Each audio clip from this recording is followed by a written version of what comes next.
4,000ची लाच घेताना आळतेचा ग्रामसेवक लाचलुचपतच्या ताब्यात। तासगाव तालुक्यातील आळते येथील शेतकऱ्याच्या विहिरीच्या प्रस्तावावर 5,000 रुपयाची मागणी करून 4,000 रुपये लाच घेणारा लाचखोर ग्रामसेवक आलिम यासीन मुजावर वय वर्ष 38 याच्या मुसक्या लाचलुचपत विभागाने गुरुवारी आवळल्या।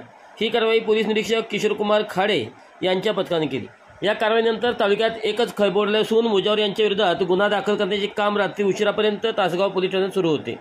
पोलीस निरीक्षक किशोरकुमार खाडे यांनी दिलेल्या माहितीनुसार लाचखोर ग्रामसेवक आलिम मुजावर हा आळते येथील ग्रामसेवक म्हणून काम करतो। तक्रारदाराने आपल्या वडिलांच्या नावे महात्मा गांधी रोजगार हमी योजनेतून विहीर खोदाईसाठी प्रस्ताव केला होता। कामाचा प्रस्ताव, कार्यारंभ आदेश काढणे व मस्टर मागणी यासाठी प्रस्ताव पूर्ण होईपर्यंत मदत करण्यासाठी तुम्हाला 5,000 रुपये द्यावे लागतील अशी मागणी मुजावर यांनी केली होती।